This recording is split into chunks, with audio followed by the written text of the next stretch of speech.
Estudo Bíblico Jó 9, capítulo 9, verso 1 a 10, verso 22.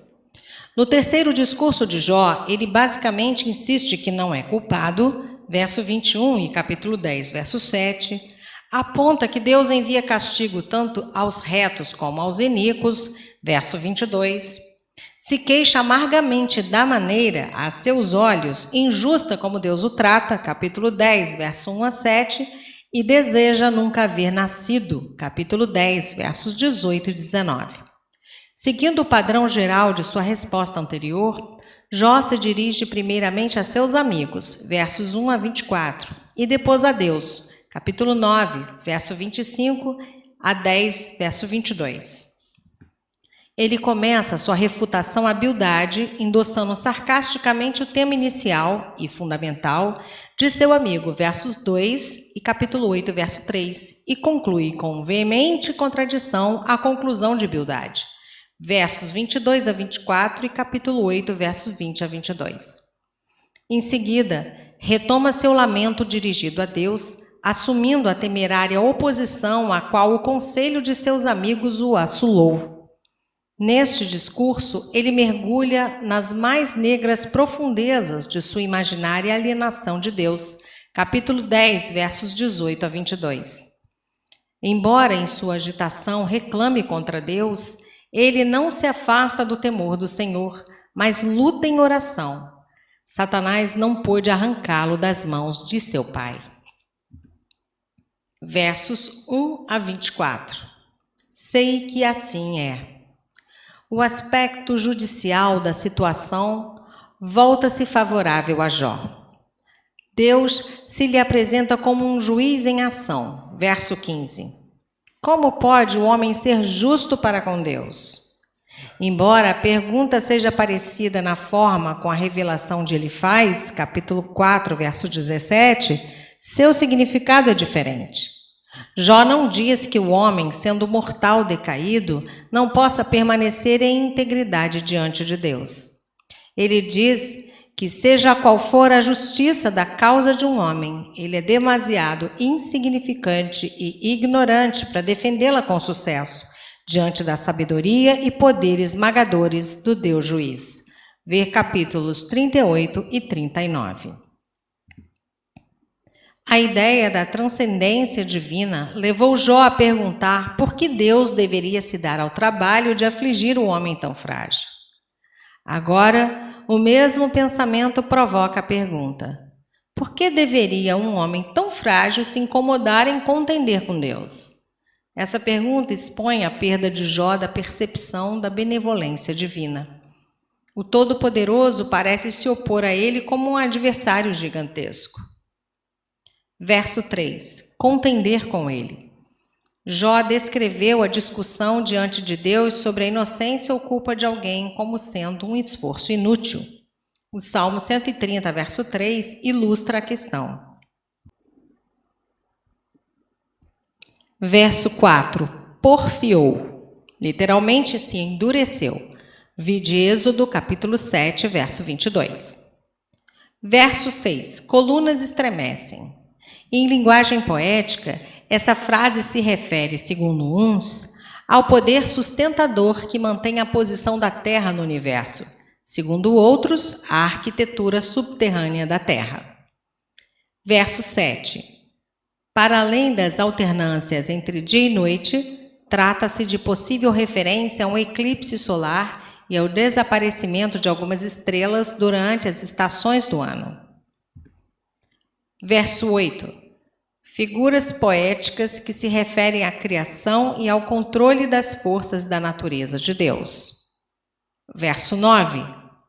Ursa, Órion, 7 estrelo. 3 constelações estelares, capítulo 38, versos 31 a 32. Recâmaras do Sul. Outras constelações do hemisfério sul que não podiam ser vistas pelos que contemplavam e citavam as 3 no céu do norte. Verso 10.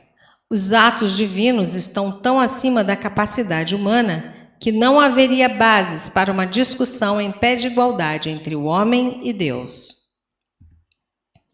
Verso 13. Egito.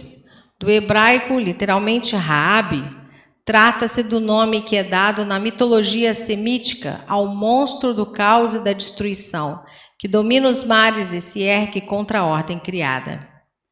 Na literatura bíblica, a palavra é aplicada ao princípio do orgulho e da rebelião contra Deus e ao império do Egito, capítulo 26, verso 12. A lenda também serve como fonte de figuras de linguagem, como, por exemplo, em 7, verso 12, quando Jó pergunta se precisa ser vigiado como um monstro que ameaçaria a segurança do mundo. A ideia aqui sugerida se relaciona ao fato de que, se o mítico monstro marinho e ou seus auxiliares, uma metáfora para as poderosas forças malignas e caóticas, não poderiam subsistir diante da ira de Deus, quanto mais o mortal Jó. Versos 15 e 16. Seguindo a imagem sugerida do tribunal, Jó continua dizendo que até a inocência absoluta emudeceria perante Deus, quebrando o ameaçador silêncio apenas para implorar misericórdia. Jó duvida que Deus lhe daria atenção ou razão. Invariavelmente encontraria algo para condená-lo. Seria inútil argumentar com Deus, pensava ele, erroneamente. Versos 17 a 26. Jó, sofrendo sem saber o motivo, sente que deve ser Deus que o castiga sem causa, sem distinguir íntegros e perversos. Deus seria injusto, versos 17 e 22, e cruel, versos 18 e 23. Versos 21 a 24. A sessão termina com um crescente de denúncias e exclamações incoerentes. Esses versos representam o ponto mais baixo dos discursos de Jó.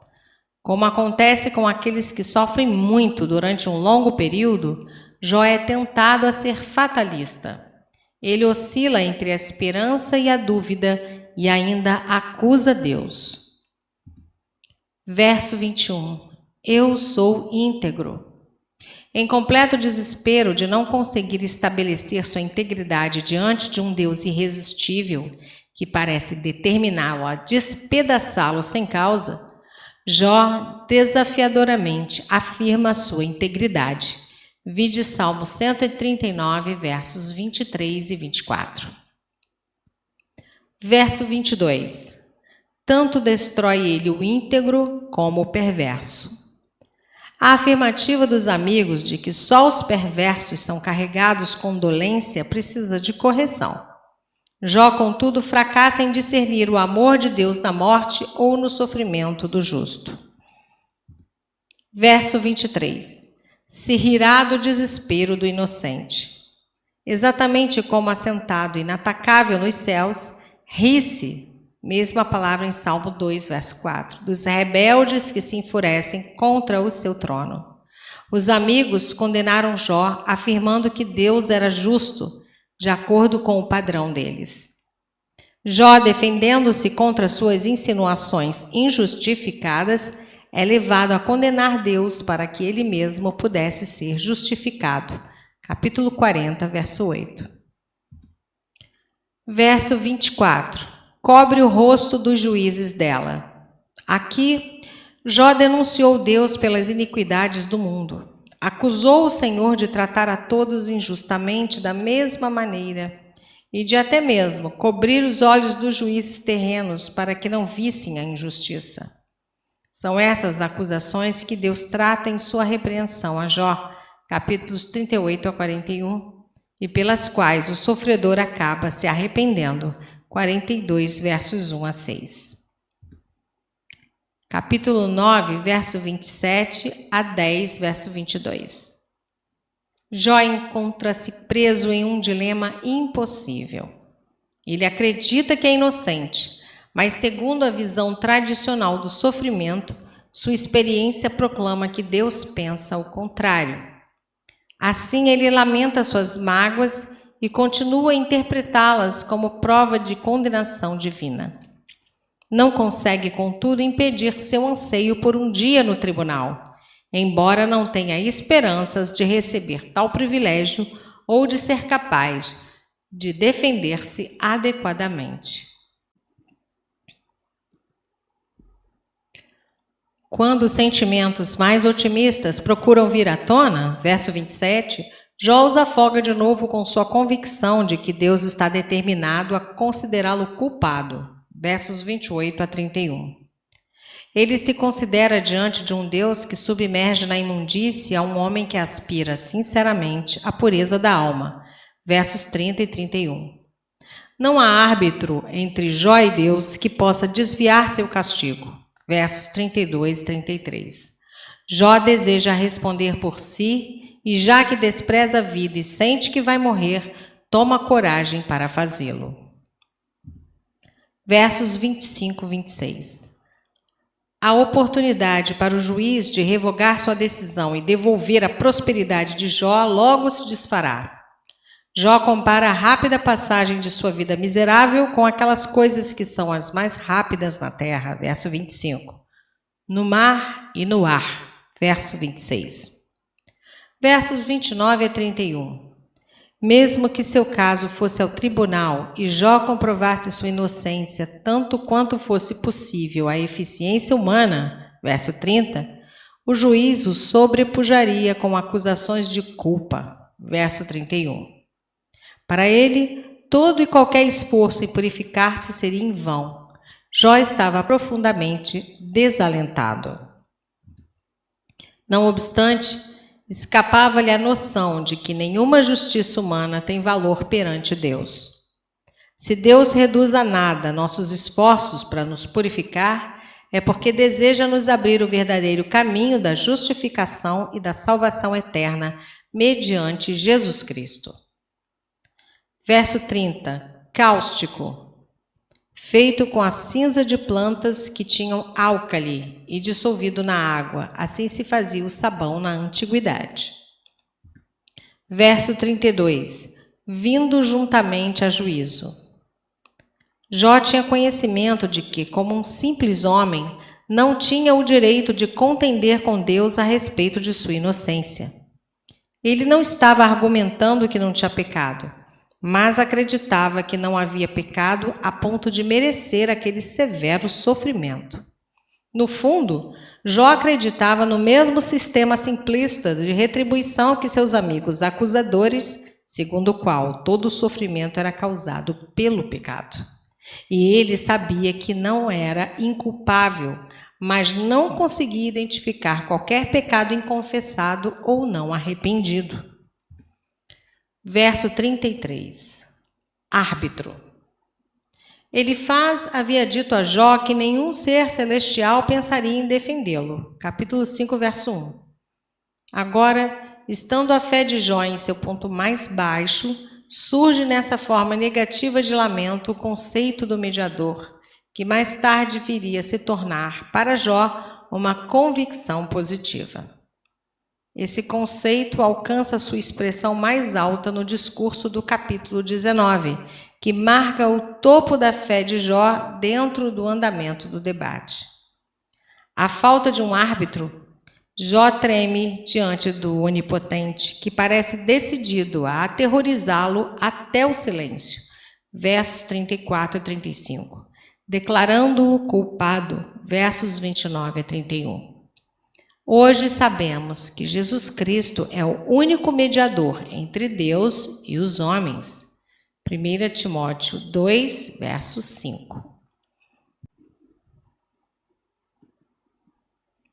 Verso 35. Não estaria em mim, literalmente não estou firme dentro de mim, interpretado como expressão da confusão de Jó.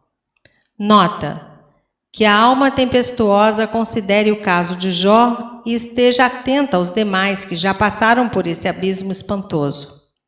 Ainda que lhes pareça difícil acreditar que Deus os ouve e os livra, ainda assim ele repreendeu a tormenta e levou os seus ao porto desejado. Resisti ao diabo, não deis lugar aos pensamentos maus acerca de Deus, nem às conclusões desesperadas sobre vós mesmos. Ide àquele que convida ao cansado e sobrecarregado, prometendo que de maneira alguma os lançará fora, mas os aliviará.